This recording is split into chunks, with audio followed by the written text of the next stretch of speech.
हाँ जी, सभी साथियों को नमस्कार। पशु ज्ञान वेट सब ऑफिशियल यूट्यूब चैनल पर आप सभी का स्वागत है। आज हमारा वेटनरी सर्जरी का ये पार्ट बी होगा, जिसके अंदर हम मोस्टली वेटनरी सर्जरी को कंप्लीट कर लेंगे।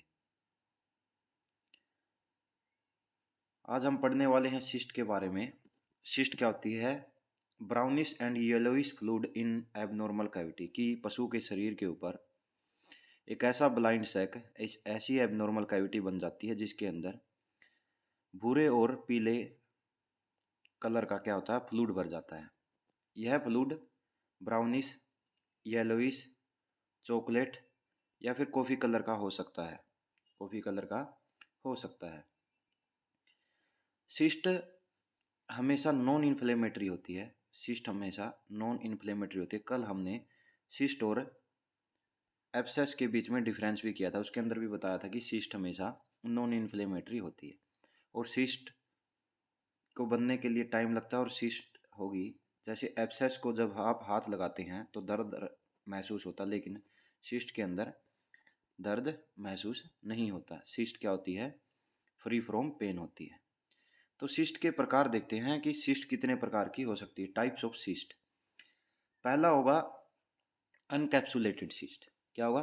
अनकैप्सुलेटेड सिस्ट। अनकैप्सुलेटेड सिस्ट का मतलब क्या है कि यह एक ऐसी सिस्ट होगी जो कि किसी पैरासाइट के कारण बनती है। क्या करती है?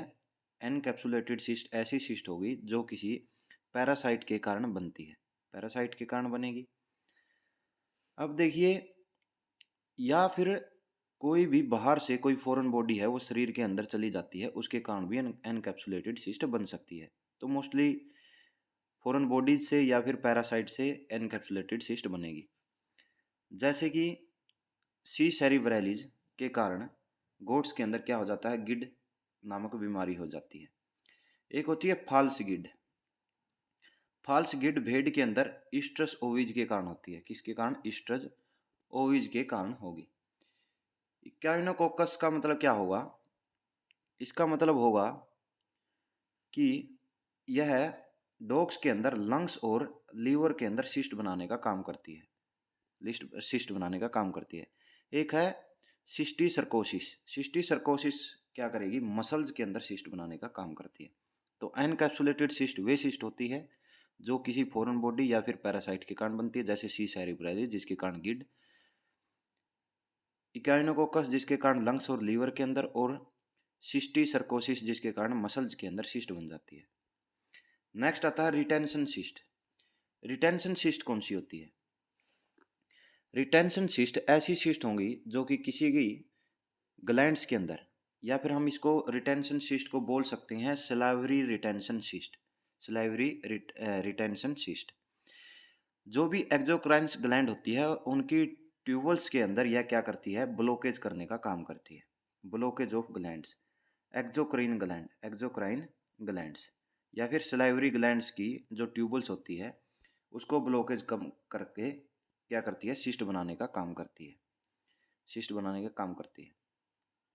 जैसे कि एग्जाम्पल के लिए ranula sublingual, sublingual salivary gland, salivary gland की ब्लॉकेज हो जाती है। रिटेंशन सिस्ट के अंदर जो सलाइवरी ग्लैंड्स की ट्यूबल्स होती है उसके अंदर ब्लॉकेज हो जाती है, जिसके कारण सलाइवरी रिटेंशन सिस्ट बनती है।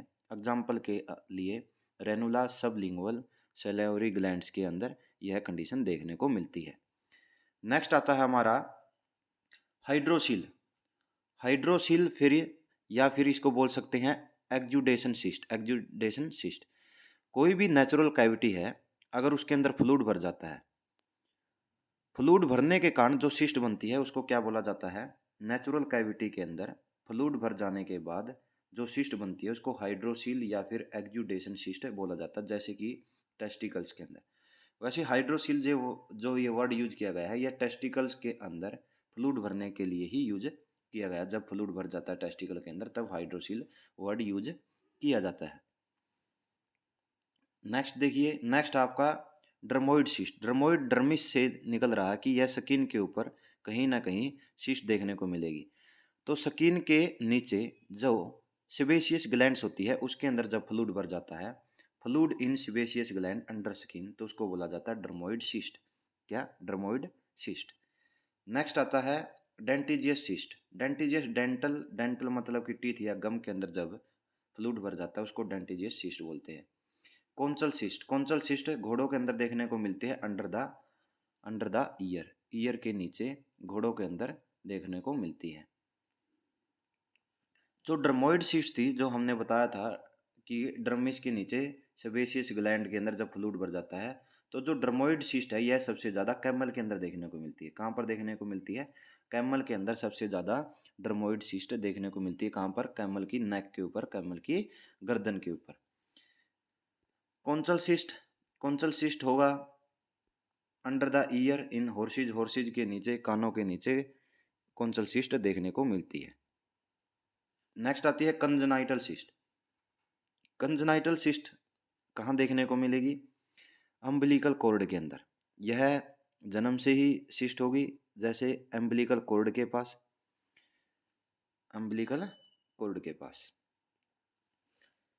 एक हो सकता है पैरासिटिक सिस्ट। पैरासिटिक सिस्ट किसके कारण होगी? पैरासाइट्स के कारण होती है। और जो रिटेंशन सिस्ट होती है, जो कि सलाइवरी ग्लैंड्स के अंदर ब्लॉकेज होने के कारण होगी, वह सबसे ज़्यादा गाय, भैंस, भेड़, बकरी, ऊँट के अंदर ज़्यादा देखने को मिलती है। भेड़ बकरी के अंदर ज़्यादा देखने को मिलती है। तो इसका जो सिस्ट थी, इसका इलाज क्या होगा? जो अनकैप्सुलेटेड सिस्ट होती है, जो पैरासाइट्स के कारण बनती है, उसको रिमूव किया जाता है सर्जरी के द्वारा। सर्जरी के द्वारा क्यों किया जाता है? क्योंकि इसलिए किया जाता है कि अगर सर्जरी से रिमूव न करें तो वह सिस्ट दोबारा बनने के चांसेस रहते हैं। और अदर जितनी भी सिस्ट बनती है उसको इंसिजन के द्वारा या फिर उसको एज ए ओपन वुंड की तरह ट्रीट किया जाता है। ओपन वुंड की तरह ट्रीट किया जाता है। तो इसके अंदर क्या किया जाता है? देखिए ट्रीटमेंट कैसे होगा।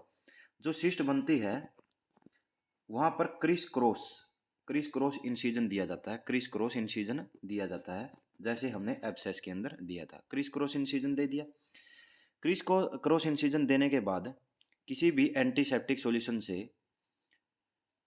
सिस्ट को क्या की जाती है? वॉशिंग की जाती है। वॉशिंग की जाती है जैसे कि हमने KMNO4 लाल दवाई के साथ कर दी।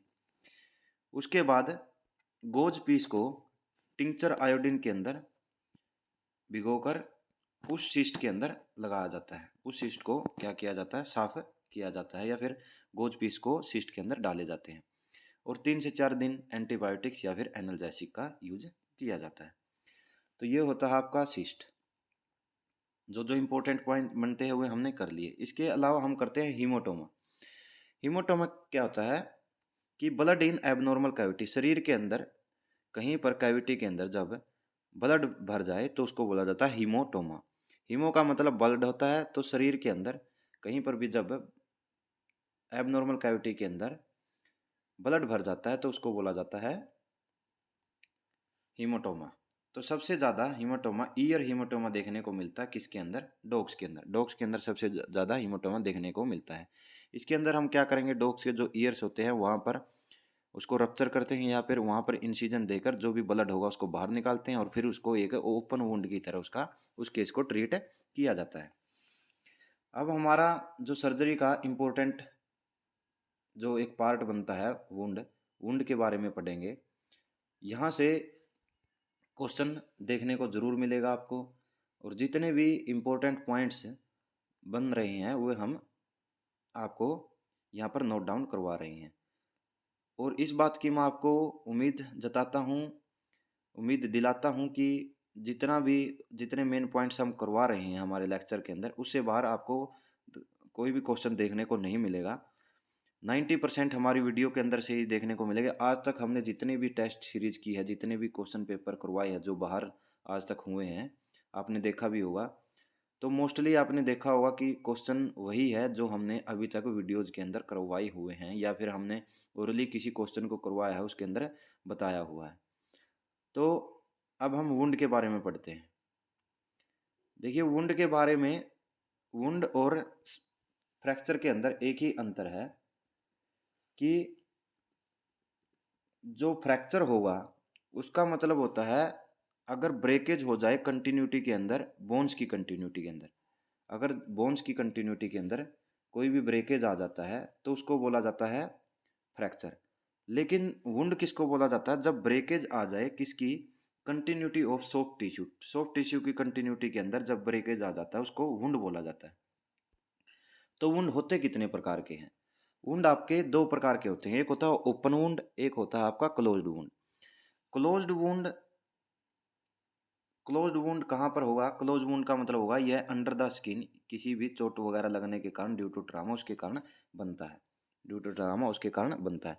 क्लोज्ड वुंड ऐसे वुंड होते हैं जो कि स्किन के नीचे टिश्यूज की जो कंटिन्यूटी है उसके टूटने के कारण शरीर के नीचे बनते हैं, लेकिन इसके अंदर जो स्किन होती है उसकी कंटिन्यूटी के अंदर कोई भी फर्क नहीं आता। मतलब कि ये शरीर के अंदर बनते हैं, बाहर से ये हमें दिखाई नहीं देते, स्किन की कंटिन्यूटी में कोई भी फर्क नहीं आता।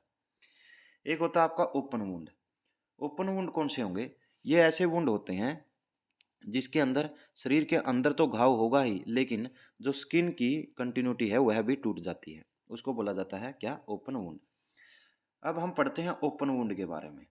ओपन वुंड के बारे में हमने पढ़ा है कि ये ऐसे वुंड होते हैं जो कि जो बाहर एनवायरनमेंट है उसके डायरेक्टली कांटेक्ट में रहते हैं, और जो सॉफ्ट टिश्यू के अंदर ब्रेकेज हो जाती है उसके साथ साथ इसके अंदर ओपन वुंड में अंदर तो वो सॉफ्ट टिश्यू के अंदर ब्रेकेज होगी, लेकिन बाहर जो स्किन है उसके अंदर भी, उसकी कंटिन्यूटी के अंदर भी ब्रेकेज आ जाती है। फर्स्ट देखते हैं हम ब्रूज। इसमें क्या होगा? Breakage of blood vessels under the skin. इसके अंदर जो स्किन के नीचे ब्लड वेसल्स होती है उसके अंदर ब्रेकेज आ जाता है, और रेडनेस या ब्लूइश क्या हो जाती है? स्किन हो जाती है। जो स्किन है वो क्या हो जाएगी? लाल व नीली रंग की हो जाती है। नेक्स्ट आता है contusion. Contusion wound. Contusion wound कौन से वुंड होंगे? कंट्यूजन वुंड ऐसे वुंड होते हैं, ऐसे वुंड होते हैं जो कि स्किन के नीचे डैमेज कर देते हैं ब्लड वेसल्स को, ब्लड टिश्यू को अंडर द स्किन, और ब्लड एक्यूमुलेट हो जाता है कहाँ पर? Under the skin, under the skin. Contusion.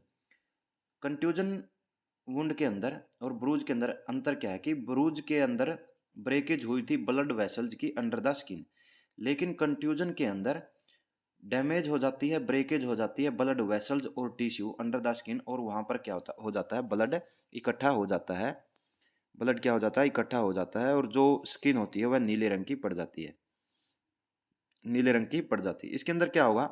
जो स्किन है वह फटती नहीं, लेकिन जो स्किन के नीचे क्या हो जाता है? ब्लड इकट्ठा हो जाता है, नील पड़ जाता है। बोलते हैं ना जो नील पड़ गया, तो किसी भी भोंटे हथियार से अगर प्रहार किया जाए तो उससे क्या हो जाता है? कंट्यूजन वुंड बन जाता है। हीमोटोमा का मतलब क्या होगा? ब्लड अंदर अंडर द स्किन, हीमोटोमा बोला जाता है। सबसे ज्यादा ईयर हीमोटोमा डॉग्स के केस के अंदर होती है, डॉग्स के केस के अंदर हो गई।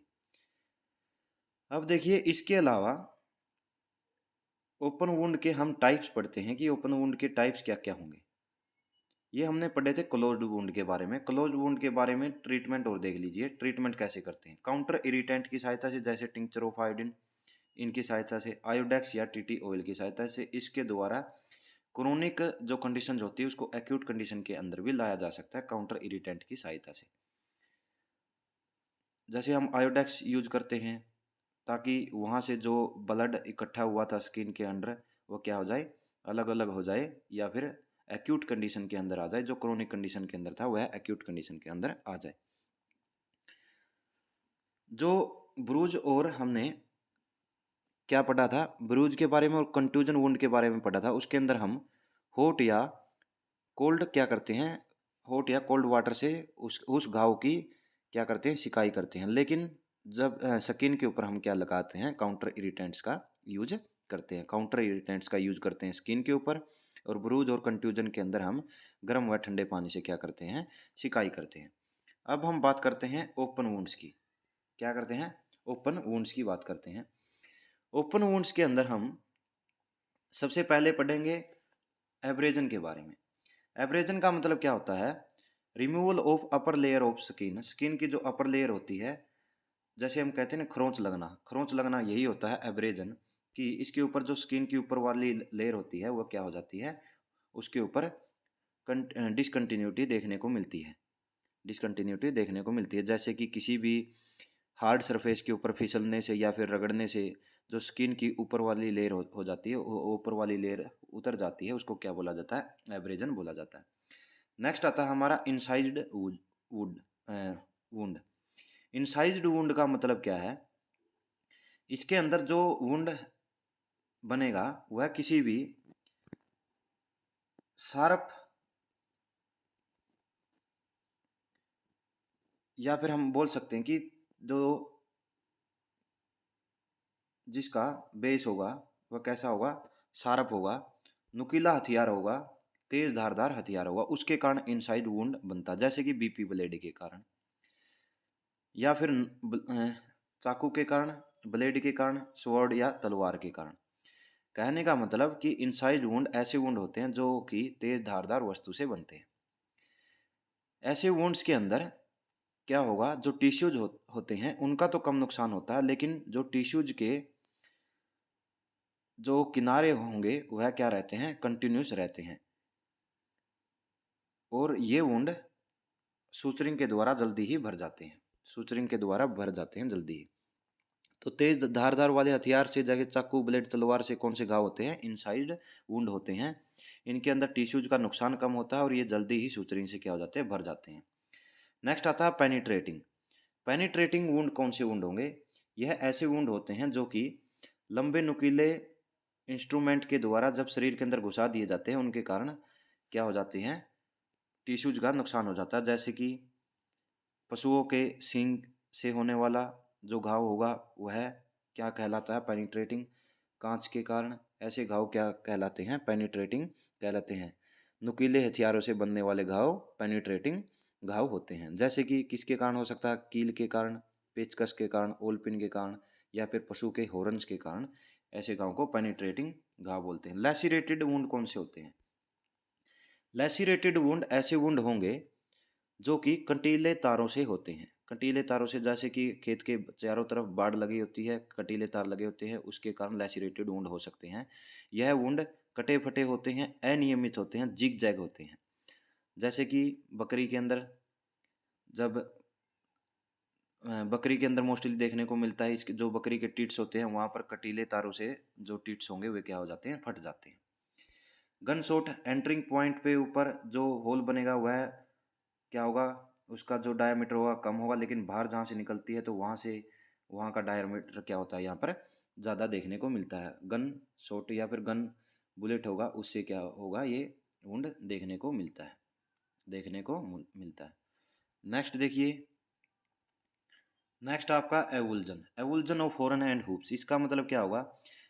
ये ऐसे वुंड होते हैं जिसके अंदर जो शरीर का जो भी टिश्यू टूटता है या फिर वो फटता है, वह शरीर से बिल्कुल क्या हो जाता है? अलग हो जाता है। जैसे कि एवुल्जन ऑफ हुप और हॉर्न्स, जो खुर या सिंग के ऊपर जो खोल होता है वह क्या हो? उतर जाए, वह शरीर से बिल्कुल ही अलग हो जाए। नेक्स्ट आता है जीरो हावर वुंड। जीरो हावर वुंड का मतलब क्या होता है? जीरो हावर वुंड का मतलब होगा जब हम सर्जरी के लिए सर्जरी करने वाले हैं तो उस एरिया की क्या कर देते हैं? स्टीलाइजेशन कर देते हैं, ताकि वहाँ पर एक भी माइक्रो ऑर्गेनिज्म न रहे। ऐसी कंडीशन को क्या बोला जाता है? जीरो आवर वुंड बोला जाता है। नेक्स्ट आता है विरुलेंट वुंड। विरुलेंट वुंड किसके कारण होगा? वायरस व बैक्टीरिया के कारण होता है। कंटेमिनेटेड, जो कंटामिनेटेड वुंड होते हैं, यह वुंड 5 से 8 घंटे पुराने होते हैं और यह किसी भी माइक्रो ऑर्गेनिज्म या बैक्टीरिया के कारण बनते हैं, कंटामिनेटेड वुंड। नेक्स्ट आता है आपका इन्फेक्टेड वुंड। इन्फेक्टेड वुंड क्या होंगे? ये ऐसे वुंड होते हैं जो कि बैक्टीरिया की ग्रोथ के कारण बनते हैं, इन्फेक्शन के कारण बनते हैं, और इसके अंदर पीले रंग की जो पस होगी वह मौजूद होती है। कंटामिनेटेड के अंदर जो वुंड करने का काम करते हैं बैक्टीरिया, उनकी ग्रोथ नहीं होती, लेकिन इन्फेक्टेड के अंदर यहाँ पर क्या होती है? उन बैक्टीरिया की ग्रोथ होती रहती है। नेक्स्ट आता है आपका कोलोनाइज्ड वुंड। ये ऐसे क्रोनिक वुंड होते हैं जो कि इसको करने वाले जो भी इन्फेक्टेड बैक्टीरिया है उनकी उसके अंदर क्या होती है? ग्रोथ होती रहती है, और इनका अगर आप ट्रीटमेंट भी कर लो तब भी ये ठीक है नहीं होते। जैसे कि बेड सोर वुंड। बेड सोर वुंड इसका क्या होगा? एग्जाम्पल होगा बेड सोर वुंड या फिर प्रेशर अल्सर। कोलोनाइज्ड वुंड ऐसे वुंड होंगे जो कि क्या होते हैं? इसके अंदर जो बैक्टीरियाज होती हैं उनकी इतनी ज़्यादा ग्रोथ हो जाती है कि इसको ट्रीटमेंट देने के बाद भी ये ठीक नहीं होते, दोबारा से बन जाते हैं। तो बेड सोर वुंड क्या होता है? ये क्या होगा? बोन्स की जो एक्सट्रीमिटीज होती है, बोन्स के जो किनारे होते हैं वहाँ पर बनने वाले घाव, जो कि किसके कारण बनते हैं? हड्डियों के दबाव या फिर ज्वाइंट्स की जो मूवमेंट है उसके कारण सही नहीं हो पाते। कि बेड सोर वुंड ऐसे वुंड होते हैं जो कि हड्डियों के किनारे पर बनने वाले घाव होते हैं, और ये बनते किसके कारण है? हड्डियों के दबाव के कारण और जोड़ों के कारण। बेड सोर वुंड ऐसे वुंड जो कि हड्डियों के किनारे पर बनते हैं और हड्डियों की बार बार मूवमेंट और ज्वाइंट्स के कारण ये वुंड ठीक नहीं हो पाते, इनको कोलोनाइड वुंड बोला जाता है, क्रोनिक वुंड होते हैं ये। एक होता है maggot wound. Maggot wound hypoderma flies के लार्वा से बनती है। टीटी ऑयल यूज किया जाता है लार्वा को हटाने के लिए। हाइपोडर्मा फ्लाइज लार्वा। बाइट वुंड कौन से होते हैं? जैसे कि डॉग बाइट के कारण, स्नेक बाइट के कारण। तो ओपन वुंड का जो ट्रीटमेंट है उसको हम कैसे करते हैं? ओपन वुंड के ट्रीटमेंट को, इसके अलावा आपका ग्रेनुलेटिंग वुंड भी होता है जिसको ठीक होने में बहुत ज़्यादा समय लगता है। ग्रेनुलेशन, जो ग्रेनुलेटिंग टिश्यूज होती है इसके अंदर बहुत ज़्यादा होती है। सबसे ज़्यादा ग्रेनुलेटिंग वुंड है वह हॉर्सेज के अंदर देखने को मिलता है। और इन जो ऐसे वुंड होते हैं उनको क्या बोला जाता है? प्राउड फ्लैश भी बोला जाता है। प्राउड फ्लैश भी बोला जाता है। एक होता है पॉइजनिंग वुंड जो कि जहरीले टॉक्सिन्स के कारण होगा। मैगट वुंड कर लिया। इसके बाद हम इसका ट्रीटमेंट देखते हैं कि जो ओपन वुंड होगा उसका हम ट्रीटमेंट कैसे करते हैं। सबसे पहले हम ओपन वुंड की क्या करते हैं? क्लीनिंग करते हैं। किसके साथ? KMnO4 के साथ, डिटोल के साथ या हाइड्रोजन पेरोक्साइड के साथ। फिर ड्रेसिंग करते हैं पोविडिन आयोडीन या फिर गामा बेंजीन के साथ। फिर क्लोजिंग डन की जाती है किसके साथ? स्टेपल पिन्स के साथ या फिर साइनोकैरेलेट ग्लू के साथ। ये ऐसे हम ट्रीटमेंट करते हैं। साथ में ब्रॉड स्पेक्ट्रम एंटीबायोटिक्स दिए जाते हैं। नेक्स्ट देखते हैं सेप्सिस। सेप्सिस क्या होते हैं? Blood poisoning and septicaemia. Blood poisoning and septicaemia, ये ऐसे वुंड अवस्था होगी जिसके अंदर, ऐसे वुंड होते हैं जिनके अंदर इन्फेक्शन के कारण मान लीजिए इन्फेक्शन हो गया और शरीर उस इन्फेक्शन के अगेंस्ट क्या कर रहा है? अपनी उस इन्फेक्शन के अगेंस्ट कोई भी कार्य कर रहा है, लेकिन कर तो इन्फेक्शन के अगेंस्ट रहा लेकिन उससे पशु के शरीर के ऊपर ही नुकसान हो जाता है। उसको क्या बोला जाता है? सेप्सिस बोला जाता है।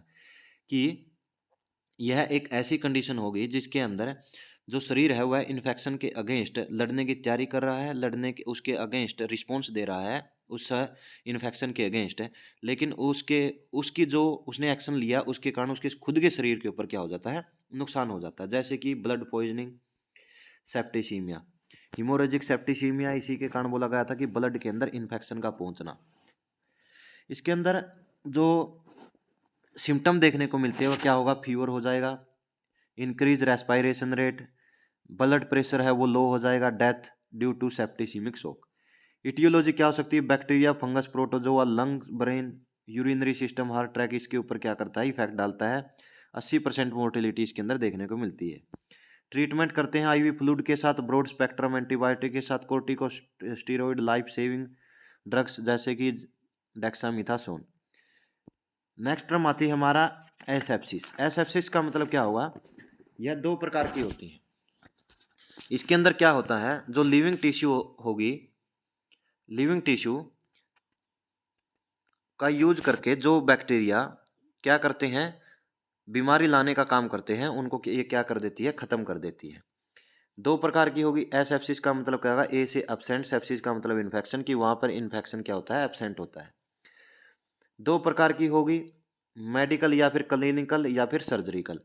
मेडिकल और क्लिनिकल का मतलब क्या होगा? कि जहाँ से उस डिजीज का ओरिजिन होना है, कहाँ से पैदा होनी है, जैसे कि जहाँ से डिजीज फैलती है वहाँ रोगाणुओं की अगर हम इन्फेक्शन की या फिर माइक्रो ऑर्गेनिज्म की, बैक्टीरिया की, यही यदि वहीं पर नंबरिंग उनकी हम कम कर दें तो उसको बोला जाता है मेडिकल एब्सेप्सिस या फिर क्लिनिकल एब्सेप्सिस। जैसे कि गौशाला है उसके अंदर हम 4% फॉर्मल्डिहाइड से क्या कर दें?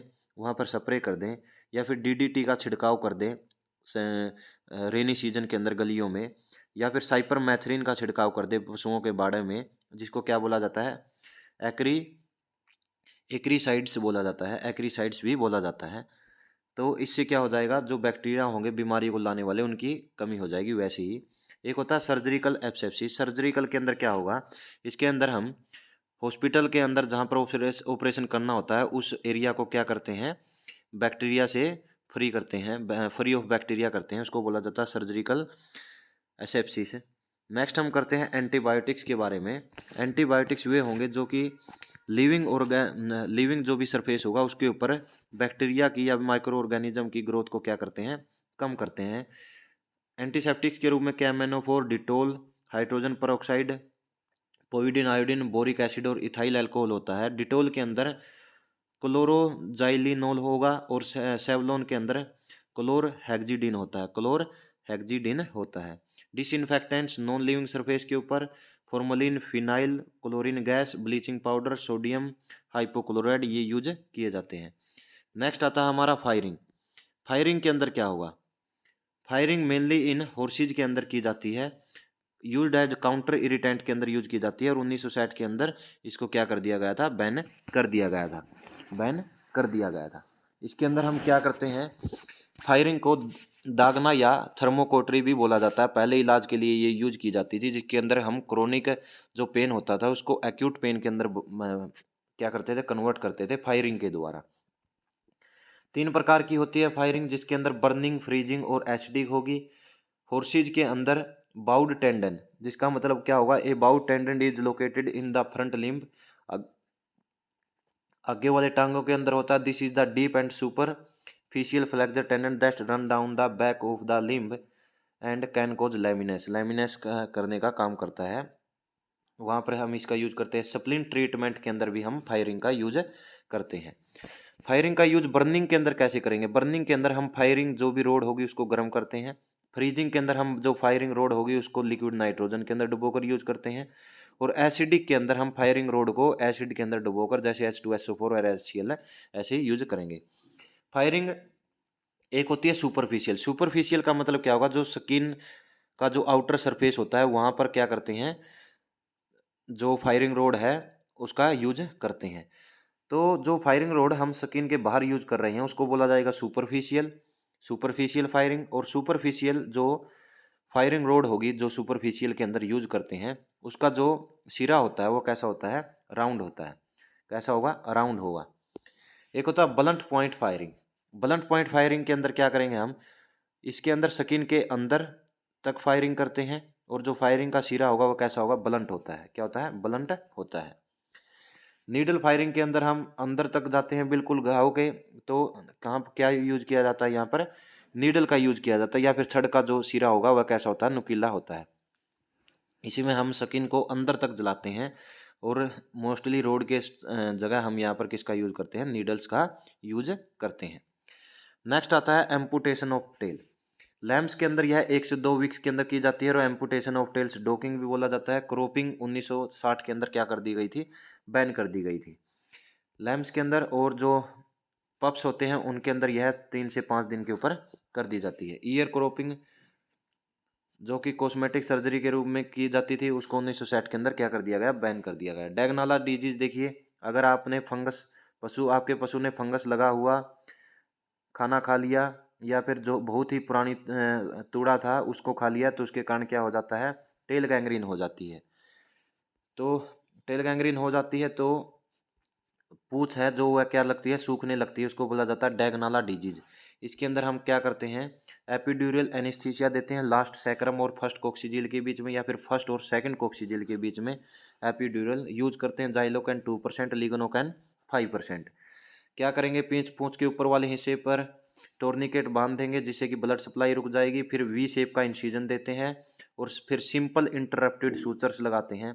एंटीसेप्टिक ड्रेसिंग और ब्रॉड स्पेक्ट्रम एंटीबायोटिक्स का यूज फिर किया जाता है। नेक्स्ट आता है हमारा टोर्निकेट बांध दिया जाता है ताकि ब्लड सप्लाई रुक जाए, ब्लड सप्लाई रुक जाए। वी शेप का इंसिजन दिया जाता है ताकि फिर सूचरिंग करने में या फिर स्टिच लगाने में आसानी हो। स्टिच कैसे लगाए जाते हैं, सिंपल इंटरप्टेड। हॉर्न एम्पुटेशन देखिए, एक होता है डी बडिंग। डी बडिंग या फिर डिस बडिंग यह की जाती है 10 से 1 महीने के अंदर, या फिर हम कह सकते हैं कि 7 से 15 दिन के अंदर यह की जाती है डिस बडिंग। इसके अंदर जो बड होता है, हॉर्न बड होगा उसको जो शुरू के अंदर ही 10 से 15 दिन के अंदर ही क्या कर दिया जाता है, उसको उसके ग्रोथ को रोक दिया जाता है। केमिकल टेक्निक के अंदर हम सिल्वर नाइट्रेट का यूज करते हैं, सोडियम हाइड्रोक्साइड या फिर पोटासियम हाइड्रोक्साइड का यूज करते हैं। अगर हम इलेक्ट्रिक डी हॉर्नर का यूज करें तो वहाँ पर टेम्परेचर कितना होना चाहिए, 540 डिग्री सेल्सियस टेम्परेचर होना चाहिए। डी हॉर्निंग का मतलब क्या होगा, डी हॉर्निंग का मतलब हॉर्न का अलग होना। क्या होता है, हॉर्न का अलग होना। इसके अंदर हम क्या करेंगे, मान लीजिए किसी हॉर्न ट्यूमर हो जाए या फिर सींग टूट जाता है, तो वहाँ पर हम क्या करते हैं, डी हॉर्निंग करते हैं। डी हॉर्निंग के लिए जो जो इंस्ट्रूमेंट यूज किए जाते हैं वो कौन से होंगे, डी हॉर्नर क्लीपर होगा, डी हॉर्नर क्लीपर होगा, फुल क्रोड नीडल चाहिएगी, क्रोनिक कटगट सिल्क थ्रेड चाहिएगा, बीपी ब्लेड नंबर 4 और बीपी हैंडल नंबर 4 चाहिएगा, और ब्लेड नंबर 22। मेथड कौन सा यूज करते हैं, फ्लैप मेथड यूज करते हैं। 2% जाइलोकैन यूज करते हैं। कॉर्नियल नर्व को क्या कर देते हैं हम, ब्लॉक कर देते हैं। टेम्पोरल रीजन के अंदर ये क्या लगता है, इंजेक्शन लगता है। क्रॉस मैटर सूचर का या फिर हॉरिजॉन्टल मैटर सूचर का इसके अंदर यूज किया जाता है। क्या किया जाता है, यूज किया जाता है। इसके अंदर क्या करेंगे हम, बीपी ब्लेड की मदद से हम क्या करते हैं, जो हॉर्न का जो बेस होता है वहाँ पर फ्लैप बनाते हैं। फ्लैप बनाने के बाद डी हॉर्निंग जो क्लिपर होगी उसकी सहायता से ब्लंट डिस सेशन के द्वारा हम सींग को खोपड़ी से अलग कर देते हैं। और कैटगट व जो सिलक के जो थ्रेड होते हैं उनकी सहायता से हम फिर क्रॉस मेटर सूचर लगा देते हैं। ये इंपॉर्टेंट टर्म देखिए, एगलैक्टिया का मतलब दूध का न निकलना। लीकिंग ऑफ मिल्क, इसके अंदर क्या होगा, जो स्पिंक्टर होते हैं वो ढीले पड़ जाते हैं और बूंद बूंद करके दूध निकलता रहता है। और टीट स्पाइडर का मतलब क्या हुआ, इसके अंदर टीट सिस्टर्न से, जो टीट सिस्टर्न होता है उसके अंदर टिश्यूज के कारण क्या हो जाएगा, रुकावट आ जाती है, टीट स्पाइडर बोला जाता है। नेक्स्ट आता है हमारा एनेस्थीसिया। एनेस्थीसिया के क्या क्या काम करता है, एनेस्थीसिया का मतलब क्या होगा, ये ऐसी ड्रग्स होगी जो कि शरीर के किसी भी पार्ट्स या फिर ऑर्गन्स को क्या करेगी, या फिर पूरे शरीर को क्या कर देती है, सुन्न करने का काम करती है।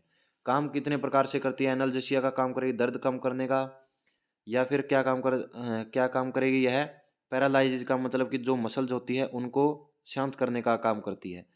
और एमनेशिया का मतलब क्या होगा, यहाँ पर बेहोशी लाने का काम करती है एमनेशिया। दो प्रकार के होते हैं, लोकल, लोकल कहाँ पर क्या काम करेगा, लोकल एनेस्थीसिया लोकल एरिया के ऊपर या फिर स्मॉल एरिया के ऊपर काम करता है। इसके अंदर 3 आते हैं, एक टॉपिकल, इन्फिल्ट्रेशन या फिर फील्ड ब्लॉक। टॉपिकल का मतलब क्या होता है, टॉपिकल मतलब कि स्किन के बाहर लगाया जाता है, रगड़ कर लगाया जाता है, जैसे कि जाइलोकिन जेली होती है।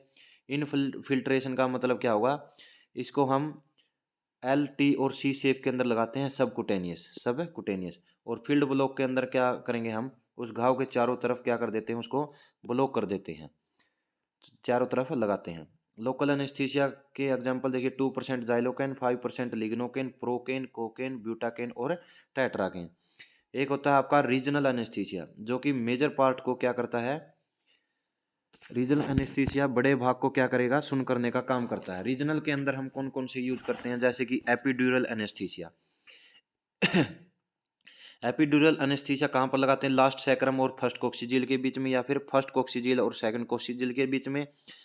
यूज किस लिए किया जाता है एपिड्यूरल एनेस्थीसिया का, पेल्विक सर्जरी के लिए, डोकिंग के लिए, प्रोलैक्ट के लिए, फिटोटोमी के लिए, या फिर एनल सर्जरी के लिए। पैरालंबर एनेस्थीसिया क्या होगा, रूमनटोमी के अंदर दिया जाता है, सिजेरियन सेक्शन के अंदर दिया जाता है, हर्निया के अंदर दिया जाएगा, और एब्डोमेन सर्जरी के अंदर दिया जाता है। साइट देखिए, काऊ के अंदर लास्ट थोरैसिक और फर्स्ट लंबर, लास्ट थोरैसिक और फर्स्ट लंबर के बीच में, फर्स्ट लंबर या फिर सेकंड के बीच में, सेकंड या थर्ड के बीच में, और हॉर्सेज के अंदर 18th जो थोरैसिक होगी या फर्स्ट लंबर उनके बीच में दी जाती है, क्योंकि 18 पेयर ऑफ रिब्स होते हैं तो लास्ट और फर्स्ट लंबर के बीच में दी जाती है। कॉर्नवल नर्व ब्लॉक डी हॉर्निंग और आई सर्जरी के अंदर की जाती है, आई सर्जरी के अंदर की जाती है, और जो टेम्पोरल रीजन होगा, टेम्पोरल फोसा, वहाँ पर एनेस्थीसिया दिया जाता है। ट्रांसक्यूलाइजर का मतलब क्या होता है, यह पशुओं को क्या करेगी, शांत करने का काम करती है, पशुओं के अंदर सुस्ती लाने का काम करती है, लेकिन नींद नहीं लेकर आती, इसको ट्रांसक्यूलाइजर बोलते हैं। जैसे कि सीक्वल जिसके अंदर ट्राइफ्लूप्रोमेजन होता है, डोज रेट देखिए कैटल व बफेलो के अंदर 0.1 से 0.2 mg पर किलोग्राम बॉडी वेट इंट्रामस्कुलर, घोड़ों के अंदर 0.2 से 0.3, डॉग्स के अंदर 2 mg पर किलोग्राम बॉडी वेट। सेडेटिव देखिए, सेडेटिव क्या होते हैं? यह एग्रेसिव जो नेचर होती है पशु को, उसको शांत करने का काम करती है, लेकिन यह नींद लाने का काम नहीं करती। इसके अंदर आता है आपका जाइलाजिन। जाइलाजिन की डोज रेट काऊ और बफेलो के अंदर कितनी होती है? यह होगी 0.05 से 0.1 mg पर kilogram body wait intramuscular. Dogs और कैट के अंदर 1 mg पर किलोग्राम बॉडी वेट और हॉर्सेज के अंदर 2 mg पर किलोग्राम बॉडी वेट। इसके अंदर हम एल्प्राजोलम और फिर डाइजापेम का भी यूज करते हैं। हिप्नोटिक्स का मतलब क्या होगा? इसके अंदर अर्धनिंद्रा आती है, नारकोटिक्स के अंदर नींद भी आ जाती है। नेक्स्ट आता है हमारा जनरल एनेस्थीसिया, पूरे शरीर को अगर सुन करना हो। इसके अंदर हम इनहेलेशन का यूज करते हैं, जैसे कि chloroform, nitrous oxide, isoflurane, cyclopropane, ether या फिर हेलोथेन।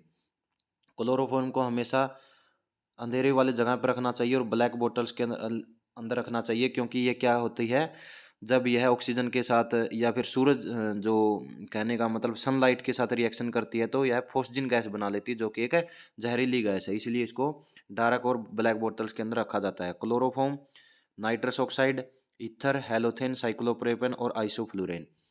पेरेंटल अनेस्थीसिया के अंदर हम बारबुचुरेट का यूज करते हैं। पेंटा बारबिटोन डॉग्स के अंदर 20 से 25 mg पर किलोग्राम बॉडी वेट और थायोपेंटोन हॉर्सेज के अंदर 7 mg पर किलोग्राम बॉडी वेट और डॉग्स के अंदर 20 mg पर kilogram body wait. Non barbiturate के अंदर हम किटामिन का यूज करते हैं, जो कि डॉग्स और हॉर्सेज के अंदर मोस्टली यूज किया जाता है। डोज रेट 2 mg पर किलोग्राम बॉडी वेट। एक होता है क्लोरल हाइड्रेट, जो कि यूज किया जाता है 5 mg पर 50 kilogram body weight. Chloral mag mixture का यूज किया जाता है क्लोरल हाइड्रेट और मैग्नीशियम सल्फेट 2:1 के रूप में। Chloral mag hydrate, chloral hydrate और मैग्नीशियम सल्फेट। प्री एनेस्थीसिक का मतलब क्या होगा? एनेस्थीसिया देने से पहले यूज किया जाता है साइड इफेक्ट्स को रोकने के लिए, ताकि लार्व कम बने, इसके लिए एट्रोपिन सल्फेट का यूज किया जाता है। डोज रेट 40 से 60 mg पर किलोग्राम बॉडी वेट होती है। हॉर्सेज के अंदर 10 mg और डॉग्स के अंदर 0.02 mg पर किलोग्राम बॉडी वेट। तो यहीं पर हमारा जो टॉपिक होगा या फिर सर्जरी है कंप्लीट होती है। आशा करता हूँ सभी को पसंद आया होगा। जितने भी मेन पॉइंट्स बनने थे यहाँ से बन जाएंगे। धन्यवाद।